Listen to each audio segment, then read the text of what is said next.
What to make of Everton? In the first half at the Stadium of Light, David Moyes' tactics worked a treat, with Sunderland unable to match the visitors' intensity and, crucially, unable to prevent Iliman Ndiaye's brilliance. This was a display of resilience and grit, though it was reduced to that Sammy standard by Everton's own unraveling of their progressive play. Moyes' side reverted to type, you could say, not quite shelling up, but releasing their hold on the fluency that had played the Black Cats off the park in the early rounds of the fight. As it is, the point gained on Monday night moves the Toffees a point ahead of Fulham and into 14th place in the Premier League, though one win in 7 fixtures is admittedly a concern. Moreover, Everton have now gone 6 matches without a clean sheet. Jared Branthwaite's continued absence is affecting the Blues, of course, but inviting pressure will invite goals, and that's something Moyes' side have been guilty of doing. There's a real chance to take this season by the scruff of the neck and push for a place in the top half of the table. After all, with Ndiaye and Jack Grealish in the side, such dreams are achievable. Everton made their pressure count after 15 minutes in Sunderland, with Ndiaye collecting from the right and shimmying his way down into the box and sending a perfectly placed shot past Robin Rofes.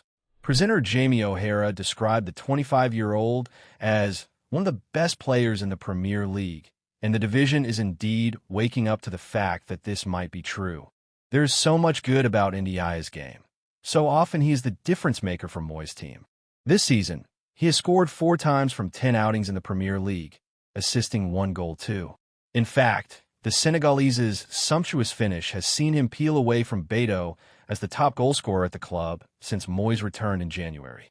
Ndiaye's ability has been widened this term, though. Last year, the electric-pace winger was something of a direct force. You might even say he was a touch one-dimensional. No longer. Grealish's arrival has prompted a shift to the right, and while Ndiaye's striker's instinct remains, he has now added creativity to his game, averaging 1.3 key passes per match, as per SofaScore, and opening up dimensions for which the center forwards are not taking advantage. Everton have attacking problems. All right, but we've perhaps forgotten how a blow Branthwaite's absence might have been. Last season, for example, the Three Lions defender's early season unavailability sparked a 4-match losing run that laid the foundation of Dyche's demise. But this time around, the Merseysiders are stronger at the back, and much is owed to one man in particular. The Everton star thriving under Moyes. Everton need to improve under Moyes this season. There is enough quality to challenge higher up the standings, even with the strikers proving so wasteful in front of goal. But some players have stepped up, and Michael Keane epitomizes this, having come within a whisker of leaving the club at the end of his contract last season, instead adding 1 more year to his stay. As Branthwaite languishes in the infirmary, Keane has stepped up and emerged as one of the key pillars of the campaign at the Hill Dickinson Stadium, starting all 10 of Everton's Premier League fixtures and playing every minute save for the win over Crystal Palace, when he was withdrawn after the hour mark. Something of an aerial monster, the 32-year-old has been resourceful alongside the skipper James Tarkowski, who in truth has not been at his best over the past several months. Keane, conversely, has shown, still limited technically and on the ball, but coming out on top across 62% of his ground battles. Furthermore, his 85% pass success rate suggests he is keeping things cool when playing out of defense. And, of course, Keane has something of an unnatural instinct for goal, having scored twice under Moyes' wing despite limited game time.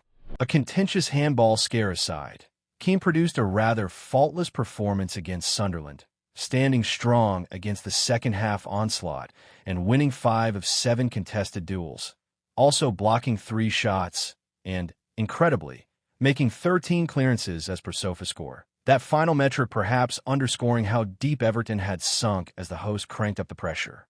Liverpool World actually awarded the 12-cap England international a 9/10 match rating, hailing his beast-like display in defense as he swept up the danger and made 1 brave header to prevent a certain goal during 1 frenzied scramble. Everton pulled off a lot of business this summer.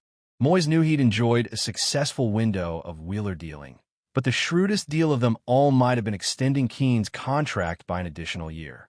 The veteran defender has arguably outplayed Tarkowski beside him, And for a player whose career on Merseyside looked done and dusted, this is quite the resurgence for a side who, in hindsight, desperately needed someone of his ilk to steer them past the latest Branthwaite blow that has not derailed Moyes' season so far. Everton's Jared Branthwaite in action.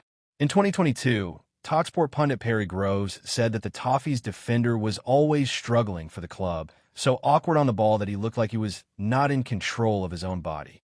Now, he's been revived, owing much, no doubt, to Moyes' deep-rooted defensive principles. This is a player who is becoming every bit as undroppable as the flashy and fantastic Ndiaye this season.